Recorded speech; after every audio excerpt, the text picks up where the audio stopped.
it's Laura Eubanks of Design for Serenity with Hannah Eubanks of Design for Serenity. Did you hear that? It's true. Your dreams have come true. We have got the double mics and they are in operation. Woo! So woohoo!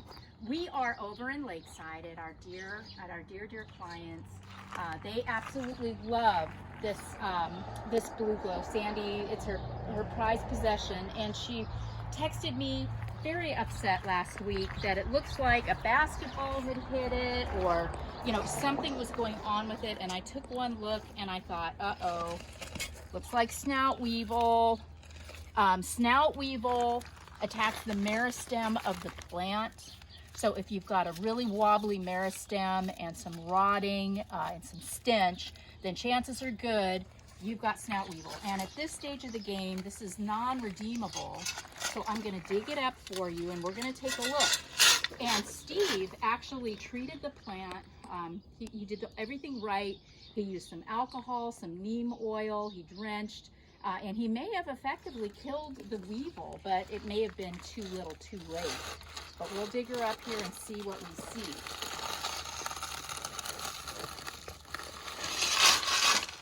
I'm also being careful to feel around for the irrigation too.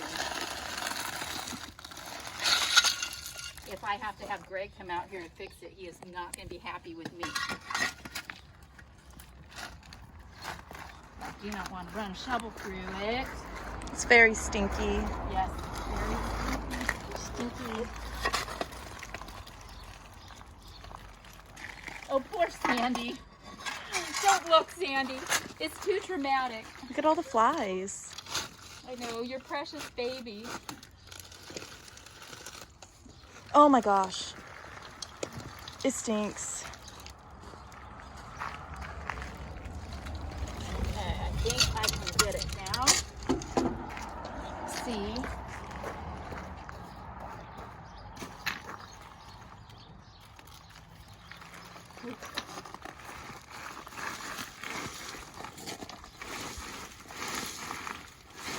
That was in there. Look at that. Ew. Ugh. Mm. Oh my gosh.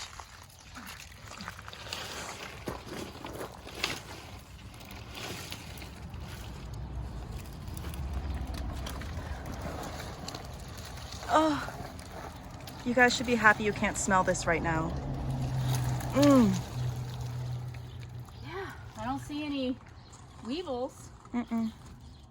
at all. Oh gosh. Oh, there's one. There's an adult. Wait, that's not a snout weevil. Or maybe it's a young snout weevil. Oh, that's a slug. Never mind. There's an earthworm. Because we were over here doing maintenance, gosh, what, a month ago or so? And I did treat everything. Could it have just been crown rot? Since the crown came out, rotten. But why would it have crown rotted? I mean, because this is an established plant that's been in the gardens for years, and there have been no changes. Come here. Is this another one or the same one? Well, there's a little brown critter, but it didn't look like, it definitely wasn't an adult snout weevil, but it could have been an adolescent possibly. But yeah, I expected to see a bunch of grubs. The soil smells fine. Well, what is... It smells absolutely fine. Well, we got us a rotted Blue Glow. That's for sure. But the soil isn't wet. That's another thing. I mean, it's not wet. 'Tis a mystery. Also, I want to take a minute to thank Cindy Palmer for my succulent shirt. I received this in the mail from follower Cindy. It says it's not hoarding if it's succulents, and I love it, and I thank you so much for the gift, my friend. Okay, so we established that there's no insect activity in the soil. The soil is not wet. It doesn't smell bad at all. Also, root-wise, I do not see any nematodes. There's no galling of the roots. The roots don't smell bad. They're not rotten. Hannah and I tore through this plant looking for evidence of adult weevil damage. Sometimes they'll burrow through the meristem tissue. We don't see any evidence of that. So maybe it was just classic, you know, bad luck. We did have some really, really wet weather. There was an irrigation event here that happened a few months ago, and it might have just overwhelmed the plant. Sometimes it isn't a systemic problem where the plants are getting too much of anything consistently. It's just a bad day. Can relate. So, anywho, we are going to go ahead and plant the beautiful Blue Glow that I brought from home.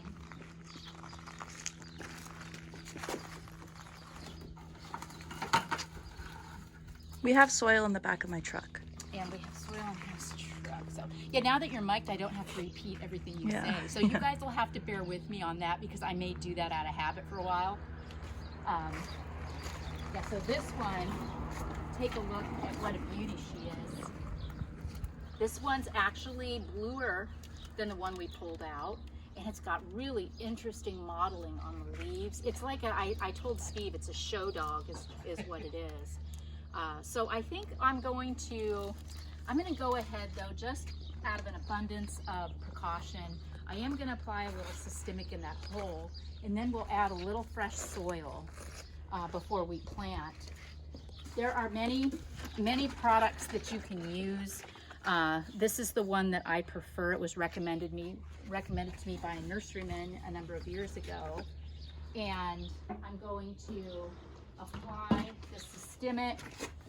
You just reconstitute with water. Follow package directions. I've done this enough times that I don't have to. I know how much to use. But we'll just go ahead and treat the hole with the systemic, and then we will build up with a little fresh dry soil before we plant the new baby in its home. And I know this says it's Kellogg's garden soil, but that's not really true. Sometimes when I have leftover canned dirt when I'm planting, I will put it in an empty bag. And that's what this is. This is dirt from the Oasis plants that we used in the tapestry that we did last week in Chula Vista.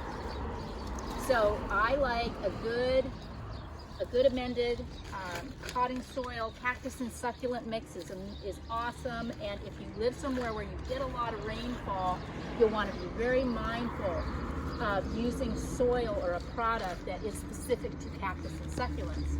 Here in San Diego, the land of milk and honey, doesn't matter so much. If it drains, we're good to go. Okay, now when I dug this Blue Glow out of my yard, I got as much of the root ball as I could. Don't want to plant my Blue Glow as a cutting, especially because we are having a lot of heat right now, and I don't want the leaves to burn. So it's fairly well rooted. I'm also going to plant this slightly above grade, meaning since this one succumbed to what we assumed was crown rot, I want to make sure that this crown is elevated a little bit above grade so that we don't run the risk, if it does rain ever again, of water pooling and possibly, have that happen. Okay, just gently scratch her in. Backfill. And then Always. backfill. Yep.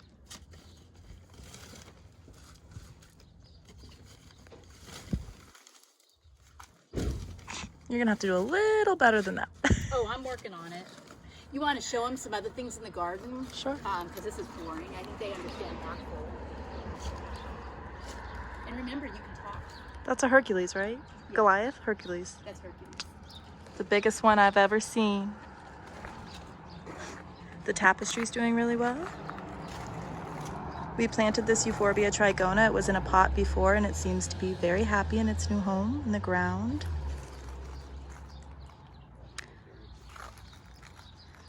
The lizards are loving the heat. It's currently, what, 10 a.m., 90?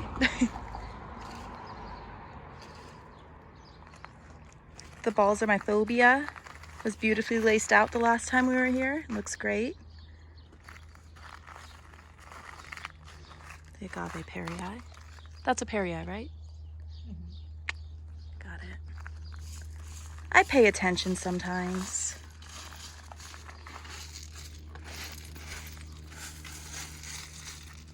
Should we also show you resetting the aloes over there? Sure. I mean, we did it yesterday, but for those just tuning in, absolutely. Okay.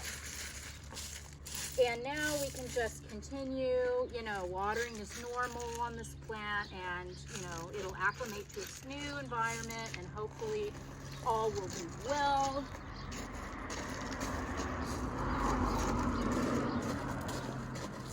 And if any of you have had similar experiences, please share in the comments. We always can learn from each other, can't we? All right, these aloe Dorothiae that we cut and reset have flopped. And the same thing happened in Chula Vista. I talked about that yesterday. Although Cindy's in Chula Vista were quite rotted. These don't appear to have any rot, and they are rooted, but they're just so darn top heavy, right? So what we need to do is either dig a much deeper hole or cut and reset. And because we are coming into some unseasonably hot weather, I'm going to be nice to these aloes, and I'm going to dig. Here's one that we popped in as a cutting. It's got a new baby coming right there. It hasn't re-rooted yet. But yeah, remember, these plants are tough. You don't have to baby them.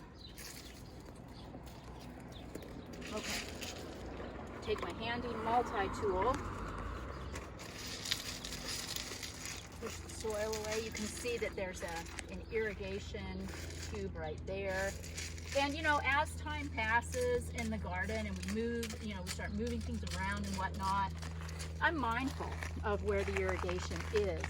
You don't have to sink your plant right on top of it. As long as it's in the general vicinity, you know, within 6 or 8 inches, it'll get wet. That's what she said. Oh my goodness, remember you are mine. Okay, guys, remember children are watching, Hannah Margaret. You have to keep it G-rated. Well, hopefully they don't know what that means. Exactly. That's adult humor. Okay. And if your 6-year-old did laugh at that joke, seek help immediately. That big one could work in the back also. On my end. Right? What? I'm good. I like that. I And know. then I can put... To prop it up. Yeah. And this is where I learned that adage, if your succulent stands up, you have done your job. Yeah, push it in. There you go. We are good to go.